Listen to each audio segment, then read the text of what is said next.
In vitro fertilisation किंवा IVF ज्याला आपण म्हणतो, ह्या ज्या इनफर्टिलिटीच्या ज्या ट्रीटमेंट आहेत त्या सक्सेसफुल होण्यासाठी देखील फिटनेस फार महत्वाचा असतो. कारण वाढत चाललेलं वजन, कमी झालेलं मसल मास किंवा पुअर मसल मास किंवा वाढत चाललेल्या शुगर लेवल, वाढत चाललेला इन्सुलिन रेजिस्टन्स आपल्या IVFचा सक्सेस रेट कमी करायला लागतो. मग तो तुमचा मेल इनफर्टिलिटी असो किंवा फिमेल इनफर्टिलिटी या इश्यूमध्ये जेव्हा तुम्ही IVF साठी जाता तेव्हा डेफिनेटली तुमचा फिटनेस हा खूप महत्वाचा ठरतो. IVF हा फर्टिलिटी अटेन करण्याचा अश्युरन्स नाहीये.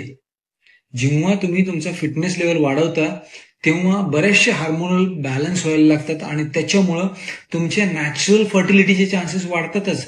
पण जर तुम्ही IVF करत असाल तर IVF मुळे जी फर्टिलिटी अटेन होणार आहे त्याच्यातही ती फर्टिलिटी रिटेन होण्याचे चान्सेस अजून जास्त प्रमाणात वाढतात. त्यामुळेच गायनेकोलॉजिस्ट बऱ्याच वेळा तुम्हाला किंवा तुमचे IVF स्पेशलिस्ट देखील तुम्हाला बऱ्याच वेळा IVFच्या सायकल्सच्या अगोदरच तुम्हाला काही महिन्यांसाठी फिटनेस रुटीनवरती तुम्हाला फोकस करायला लावतात. तुम्हाला तुमचा फिटनेस वाढवायला लावतात आणि ते फिटनेस वाढवण्यासाठी मग तुमचा डाएट, एक्सरसाइज आणि स्ट्रेस मॅनेजमेंट या गोष्टींवरती तुम्हाला फोकस वाढवायला लावतात. कारण जसं तुम्ही तुमचे शुगर लेवल मॅनेज करता किंवा तुम्ही तुमचा इन्सुलिन रेजिस्टन्स कमी करता, इन्सुलिन सेन्सिटिव्ह वाढवता किंवा तुमचा फॅट पर्सेंटेज कमी करायला लागता किंवा तुम्ही तुमचा मसल स्ट्रेंथनिंग करता, त्याच्यामुळे स्त्रियांमध्ये देखील त्यांचा हार्मोनल बॅलन्स प्रॉपर झाल्यामुळं त्यांचे PCOD सारखे, इरेग्युलर मेन्स्ट्रुअल सायकल सारखे प्रॉब्लेम्स बऱ्यापैकी कंट्रोलमध्ये आणायला त्यांना मदत होते. आणि मेल्समध्ये मग त्यांच्या टेस्टोस्टेरॉन लेवल्स नॅचरली वाढवायला किंवा